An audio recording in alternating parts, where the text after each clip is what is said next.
Assalamualaikum warahmatullahi wabarakatuh. Perkenalkan nama saya Edwin Adi Utomo dengan NBI 141-20059. Di sini saya akan mempresentasikan tugas perancangan produk. Tugas pertama mengenai perkembangan mobil dan pesawat, dan tugas dua mengenai studi kasus voice as customer. Tugas pertama, perkembangan mobil dari masa ke masa. Pada pra 1880-an, Leonardo da Vinci sudah membuat konsep mobil pada 1478. Konsep ini belum menggunakan mesin dan masih berupa sket di atas kertas.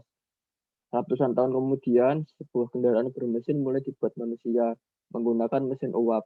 Ini digunakan untuk membantu pergerakan kebutuhan militer Prancis pada 1870-an dalam membawa peralatan perang. Pada dekade 1880, penemuan mesin diesel pada 1882 menjadi babak penting dalam sejarah mobil, tepatnya pada Januari 1882, ketika sebuah mesin berbahan bakar solar diperkenalkan. Setelah itu, barulah muncul kendaraan dengan mesin berbahan bakar bensin. Menggunakan 3 roda sebagai penggerak, kendaraan ini diciptakan oleh ahli mesin asal Jerman, Karl Benz, pada 1885.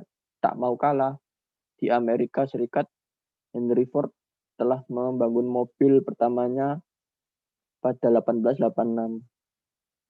Dekade 1900. Di awal abad ke-20 ini, mobil-mobil sederhana yang sudah diciptakan mulai mengalami evolusi. Di era ini, Ford mulai memperkenalkan model T yang fenomenal. Berkat bantuan mesin, proses pembuatan mobil ini melesat dari 7,5 unit per jam menjadi 140 unit per jam. Pada 1913, lahir mesin hybrid pertama di dunia adalah Ferdinand Porsche yang menemukan mesin hybrid yang diberi nama Lohne Porsche Mix Hybrid. Dekade 1940 sampai 50-an. Di pertengahan abad 20 ini, kondisi dunia telah dilanda peperangan. Industri otomotif pun terkena imbasnya. Mereka jadi fokus untuk menciptakan kendaraan yang bisa bermanfaat di medan perang.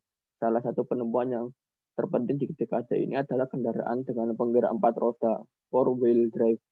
Setelah Perang Dunia selesai, pabrikan otomotif kembali bisa mengembangkan teknologi mereka miliki saat itu. Muncul mesin teknologi injeksi pada Januari 1951. Mobil pertama yang menggunakan mesin injeksi ini adalah Godford Superior dan Goliath GB 700E Sport Couple. Dekade 1960.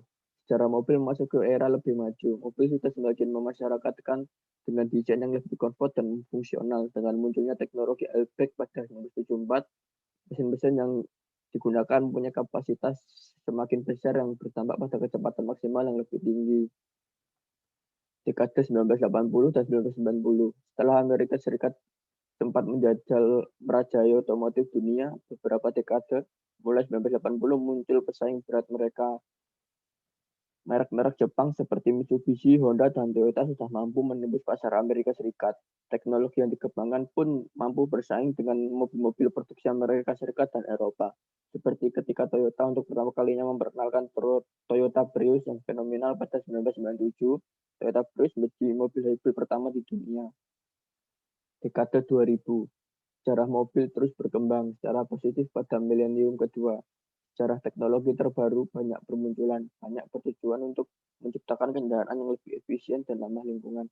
Produsen otomotif Peugeot di Eropa mulai menggunakan filter di mesin mobil. Honda pun tak mau kalah. Pada 2007, pabrikan asal Jepang ini mulai memproduksi mobil berbahan bakar hidrogen yang ramah lingkungan. Mobil produksi Honda ini diberi nama FCX Clarity. Di masa depan, produsen menunjukkan keseriusan mereka terhadap dampak dari makin banyaknya CO2 di muka bumi. Di dunia balap Formula One juga memulai diperkenalkan kendaraan dengan menggunakan baterai. Dia selaku otoritas balap mobil dunia dan ia sudah mulai mengadakan event balap mobil listrik ini pada 2014. Rencananya pada 2018 ini akan diadakan balapan mobil formula dengan mesin bertenaga listrik. Teknologi maju saat ini adalah yang dikembangkan oleh Tesla. Pabrikan ini menciptakan mobil otonom layaknya pesawat dengan mode autopilot dan menggunakan bahan-bahan bakar listrik. Perkembangan pesawat dari masa ke masa. Era 1900-an. Tanggal 17 Desember 1903 merupakan hari bersejarah pada dunia aviasi, sebab di hari tersebut pertama kalinya pesawat rancangan Wright bersaudara diterbangkan. Penerbangan pertama dipiloti oleh Orville Wright dan berhasil mencapai ketinggian 120 kaki selama 12 detik lamanya. Hampir sejak pertama kali ditemukannya pesawat terbang, banyak negara berminat langsung memproduksi untuk kepentingan militer.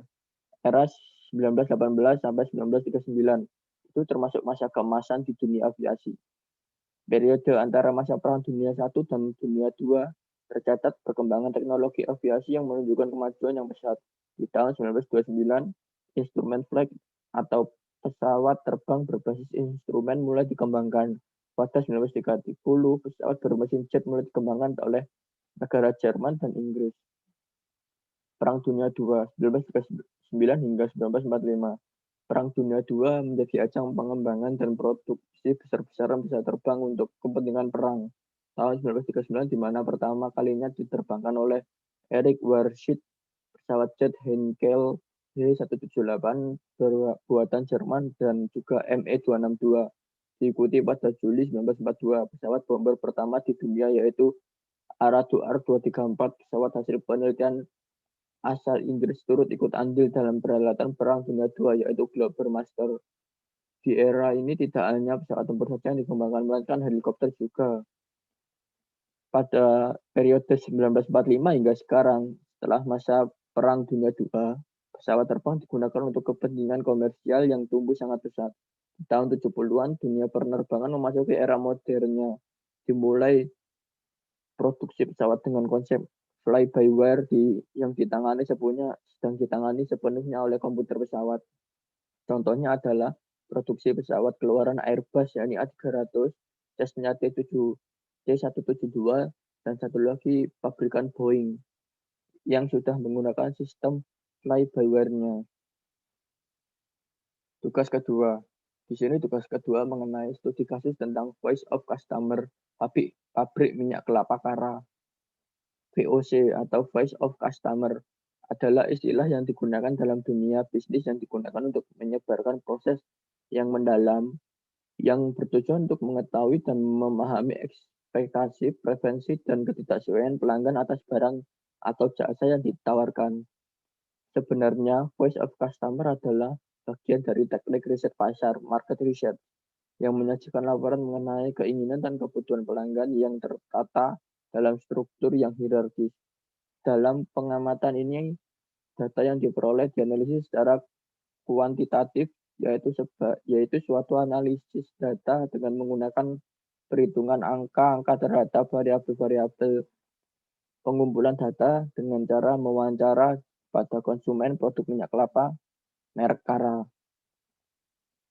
Dari pengamatan ini, kami mengajukan kuesioner yang terdiri dari dua bagian yang memiliki pertanyaan yang berbeda-beda, yaitu bagian 1 meliputi pertanyaan-pertanyaan mengenai karakteristik responden dan pendapat konsumen mengenai beberapa pertanyaan yang membahas tentang ciri-ciri pembeli dan proses keputusan pembeli. Bagian 2 meliputi pertanyaan-pertanyaan berhubungan dengan pengukuran kondisi yang ada dan harapan yang diinginkan atau ideal. Ini untuk membahas tentang posisi produk di mata konsumen. Berdasarkan hasil yang didapat dalam pengamatan ini serta analisis data yang telah dilakukan terhadap beberapa data yaitu 1. Karakteristik atau profil konsumen produk minyak kelapa Kara. Dari 30 responden pembeli dan pemakai produk minyak kelapa merek Kara, sebagian besar responden adalah responden wanita sebanyak 65 orang atau 65%, sedangkan pria sebanyak 35 orang atau 35%. Dari 30 responden pembeli dan pemakai produk minyak kelapa merek Kara, sebagian besar responden berusia antara 20 sampai 30 tahun, sebanyak 61 orang atau 61%, disusul responden yang berusia di bawah 20 tahun sebanyak 39 orang atau 39%. Dari 30 responden pembeli dan pemakai produk minyak kelapa merek Kara, sebagian besar tingkat penghasilan responden sebesar Rp1.000.000 hingga Rp2.500.000 per bulan, sebanyak 39%, Rp2.500.000 hingga Rp4.000.000 per bulan sebanyak 37%, sebanyak 8% penghasilan kurang dari 4 juta, sedangkan sisanya 6% berpenghasilan kurang dari 1 juta. 2. Dari hasil analisis diperoleh hasil yang menunjukkan bahwa sikap konsumen terhadap atribut minyak kelapa kara secara keseluruhan cenderung seimbang. Artinya yang diyakini konsumen terhadap atribut kualitas produk minyak kelapa Mergara terbukti. Namun konsumen banyak mengeluhkan harga minyak kelapa kara yang melonjak naik. Perkiraan menaiknya harga minyak kelapa kara karena sempat terjadi kelangkaan minyak kelapa di semua merek dan diperburuknya menghilangnya subsidi bantuan dari pemerintah. Atribut harga dan kemasan meskipun sangat diperhitungkan, namun harus tetap memperhatikan karena selain faktor kualitas, konsumen juga memperhatikan faktor harga dan kemasan. Harga yang menarik dan kemasan yang menarik juga menjadi pertimbangan. Bagi konsumen dengan faktor kualitas yang melekat pada minyak kelapa tersebut. Kesimpulan dari Voice of Customer ini, dari pengamatan yang saya dapat, disimpulkan dari penilaian konsumen terhadap produk dilihat melalui banyak aspek, baik dari kualitas, harga, kemasan, dan kemudahan dalam membelinya. Kenaikan harga minyak kara memberi dampak ke penjualan produk, namun karena kualitasnya yang baik, minyak kelapa kara menjadi pilihan utama bagi pelanggan setiap produk tersebut. Sekian presentasi dari saya, Edwin Adi Utomo. Wassalamualaikum warahmatullahi wabarakatuh.